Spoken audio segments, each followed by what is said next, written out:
অনেক দিন পর কচু রান্না করব মুরগির মাংস দিয়ে। তো কচুটা প্রথমে একটু ভাপ দিয়ে নিলাম। আসসালামু আলাইকুম, সবাই কেমন আছেন? চলে আসলাম নতুন একটি ভিডিও নিয়ে। আশা করছি ভিডিওটি ভালো লাগবে। তো এখানে হচ্ছে আমি সব কিছু গুছিয়ে নিয়েছি। কচুটা একটু ভাপ দিয়ে নিয়েছি, মুরগির মাংসটা ধুয়ে পরিষ্কার করে নিয়েছি, আদা বের করে নিয়েছি, রসুন, কাঁচামরিচ, পেঁয়াজ, তারপরে মশলা, এখানে বাটা পেঁয়াজও আছে। সব কিছু আমি সুন্দরভাবে গুছিয়ে নিয়েছি। তারপর হচ্ছে আমি এখানে পরিমাণ মতো তেল দিয়ে দিব। তো তেল দেওয়ার পরে হচ্ছে এখানে আমি পেঁয়াজটাকে দিয়ে দেব।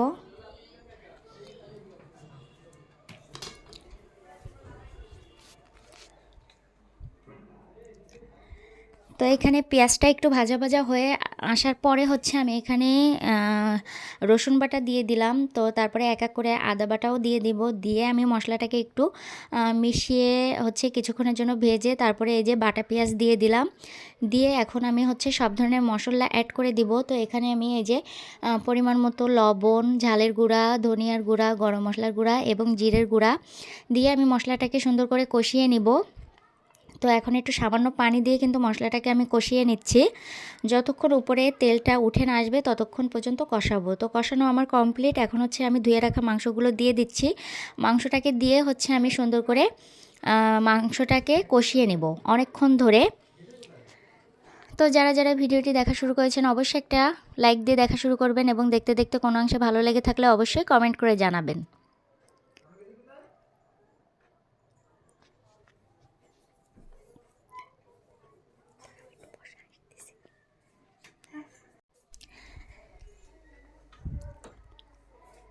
তো এখন হচ্ছে মাংসটা কষানোর পরে এখানে আমি কচুগুলোকে দিয়ে দিলাম। কচু দিয়েও কিন্তু আমি অনেকক্ষণ কষিয়ে রান্নাটা করে নেব।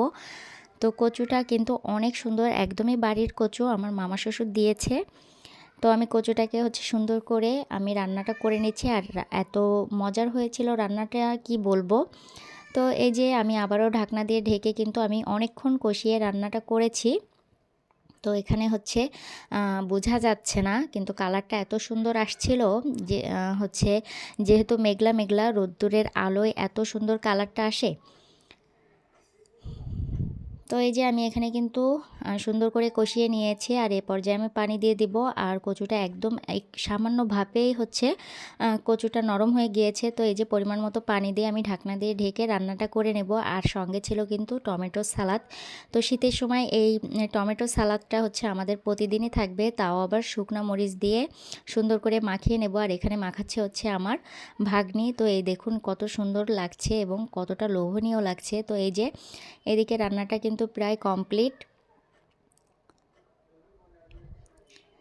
তো এই হচ্ছে ফাইনাল লুক, কেমন হয়েছে অবশ্যই কমেন্ট করে জানাবেন।